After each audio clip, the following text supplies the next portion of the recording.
errors were made in the hours following King Viserys' death. The war be fought. Many will die.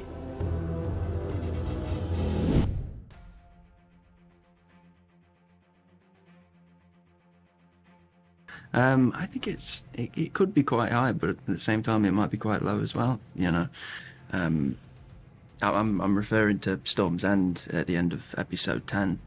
You know, so much of season 1 saw this family's world on a knife's edge. All it was going to take was a push from either side to draw blood, and Aemond was responsible. He drew first blood, and there is a level of responsibility with everything that comes after that. You know, like I was saying, with the domino effect, it's kind of because of him, but also because of what happened in the past. And that's what makes the show so compelling. You think about all those little pushes that kind of nudged him to the edge. Yeah. Like, if they didn't bring the pig out, or if he wasn't bullied as a kid, would it have made him the person that he was? And I think that's what makes compelling storytelling, and that's a testament to Brian Condell. And that's why it's cool that we got to see all of their origins in season 1. Mm-hmm. It's really cool. The younger cast, they blew it away. It's like, really cool. You got to see them get all their trauma and their damage. Mm-hmm. Yeah. Inherit it all. Yes.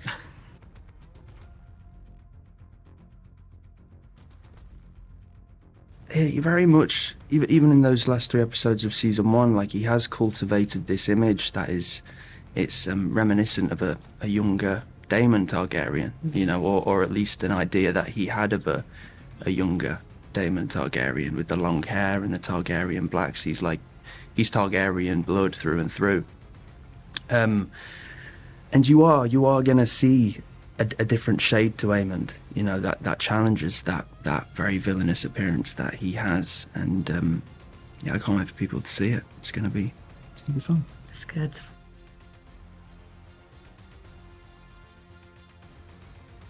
Would be cool, nice, wouldn't it? Yeah.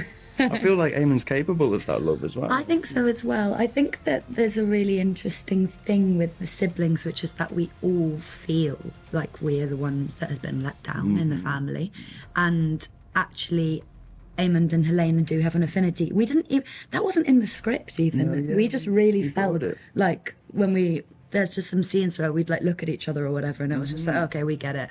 I think they built some of that into season 2. I think so as well. That kind of informed it a little bit. I'd like to think. Yeah.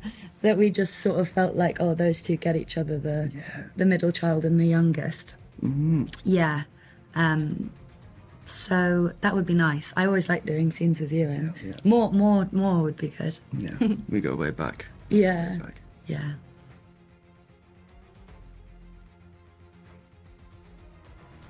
You just naturally got on though, didn't you? Like it was kind of uncanny how well they got on. Like, Well, naturally. funny Really story nice. actually. Me and Tom, we only met each other twice, and Tom was like, "Are we doing next week?" Just like starting the conversation. I was like, "I'm going on holiday with my friend," and he was like, "Oh, cool." I was like, "You can come if you want," and he was like, "Yeah, maybe I will." Anyway, he calls me on the Sunday. I'm in Spain, and he goes, "Yeah, what about coming out?" And I was like, "Yeah, go on."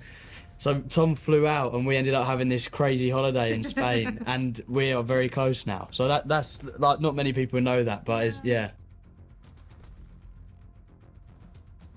They've kind of just been forced together in a really beautiful way. They've been forced to spend all this time together, and they found that they actually just have so much in common and really like spending a lot of time together. And I think they're really bonding in the sadness of grief, and they're learning to support each other and what that looks like for the first time. It's quite a sad bonding, but it's special. Yeah. Lucky that they like each other. Yeah, that's what we were saying earlier. Yeah. We were kind of false betrothed, so we were like, Yeah. lucky that we do actually love each other.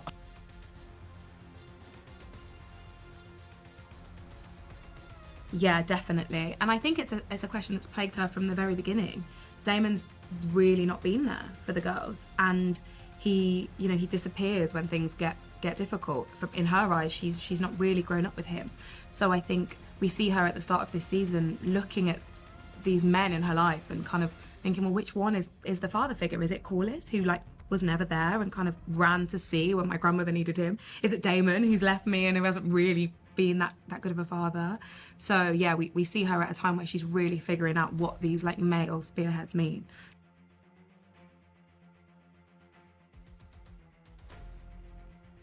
allegiance to Rhaenyra. Yeah. Why do you think that is? I think Rhaenyra and her mother had a really beautiful relationship, and I like to think that she knew that, and that Laena talked about Rhaenyra a lot, and that they would have seen each other in those younger days. And I think she's just seen Rhaenyra stepping up in a way that she hasn't seen Daemon do. So she's just really, really wanting to be a part of this leadership that she's seeing.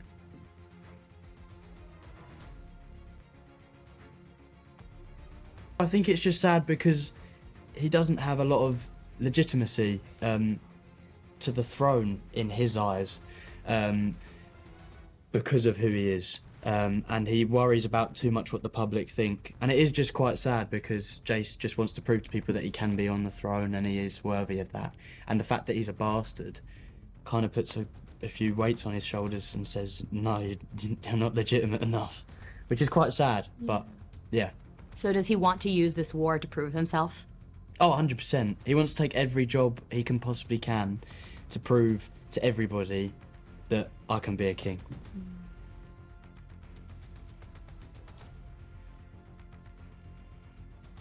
Not at all. Why? I think because she's sees him for who he is, and actually sees him as a little boy who's actually not frightening in any way, shape or form. She's always held him at arm's length simply because he's a profoundly distrustful character and carries a great deal of chaos with him. Wherever he goes. Rhaenys is one of the only characters with whom Daemon feels he really cannot mess. Also, it's because he's a twerp. He's a lost boy. He's a lost boy, exactly.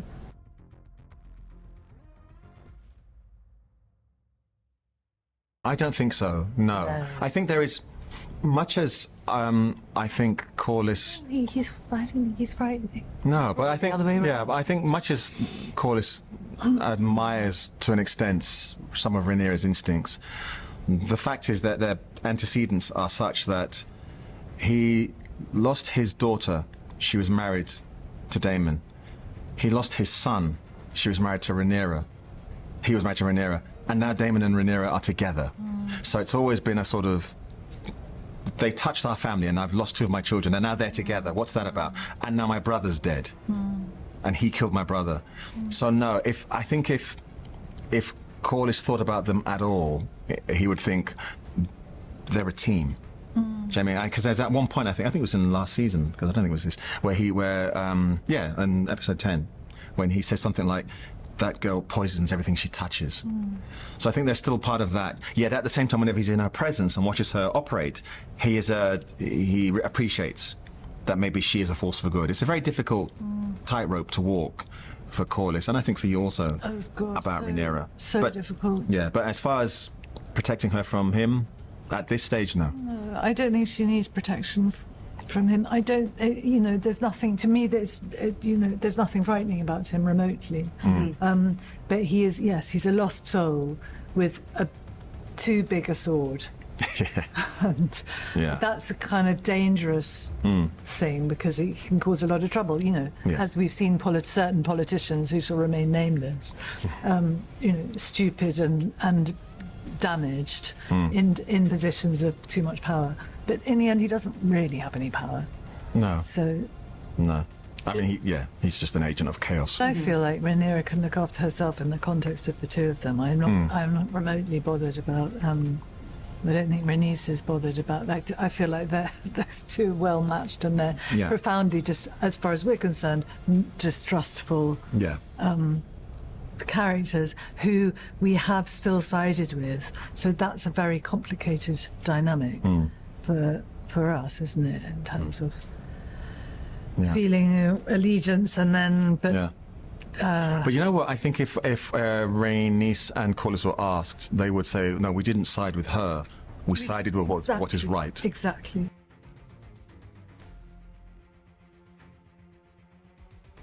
To honour what was done. To honour the rightful heir, and also the fact that the rightful heir happens to be a woman is intensely important on a personal level for Rhaenys. Right. to make sure that that particular strand of history is changed. Please, Yeah. now, change. And also, of the two This needs to be candidates, protected. And of the two candidates, she is clear way, winner. way more suited than that other child.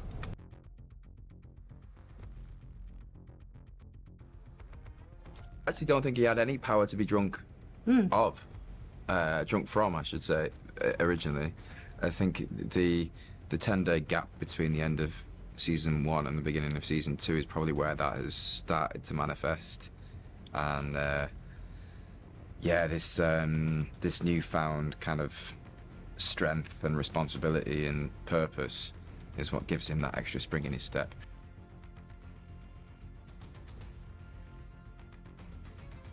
Aegon's focus is to be loved and feared at the same time, and obviously they don't go hand in hand.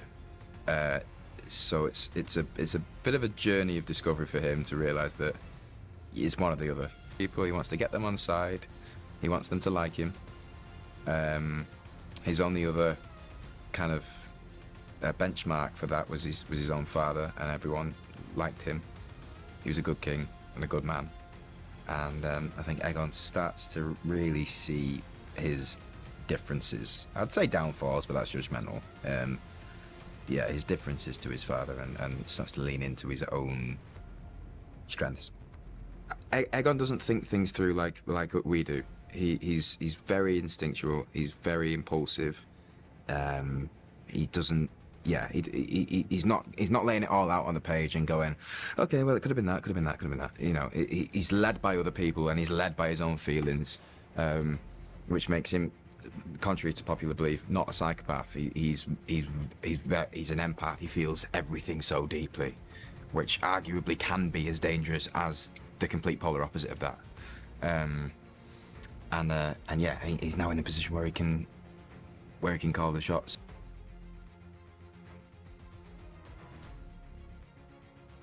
Ooh, God. Yeah, that would be... Nah, I don't think so.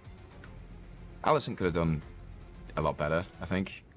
But then who the hell couldn't have? Like, we're in King's Landing, and we're playing Targaryens, and like, everyone's completely flawed in every single way possible. But the blame game. It's interesting. Yeah, I haven't necessarily thought of blaming anyone in our camp. It's always been the other side.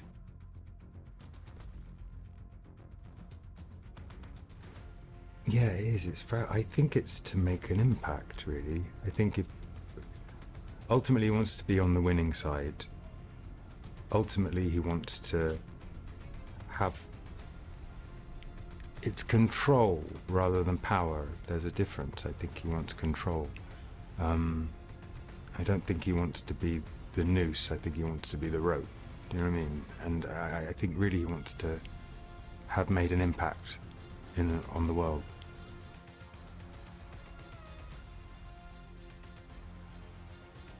Well, I think that he thinks that's the team who would win. People just won't accept a woman as ruler. I think he's got his finger to the wind, like he knows what they will and won't accept. So I think he thinks that Team Green are the ones with the best chance of victory. Does he care if a woman is on the throne? No, I don't think he has like I think he just thinks that's how the world works.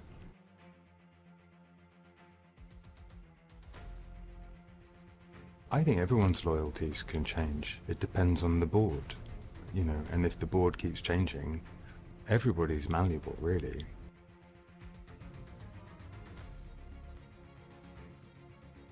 He's having to work a lot harder in season 2. That's what I really like. In season 1, you kind of caught up with him after the fact, and after everything had happened, and I don't know, that's really the abracadabraness of him in season 1 is like really satisfying for a season, but after that I kind of want to see him like how he did the magic trick, you know? I want to like follow him in real time and watch him fail and watch him having to pivot and adapt and try again. And that's what we get to see more of in season 2. Not everything works, and you see him having to think quickly and adapt and sort of just work harder, which is a lot more interesting to play for me anyway. Yeah, that's good to know because he was really successful in season one. Yeah. So. But it was sort of left for you to sort of fill in the gaps of how he got there, and it's quite nice to just follow him, just watch him play the game now.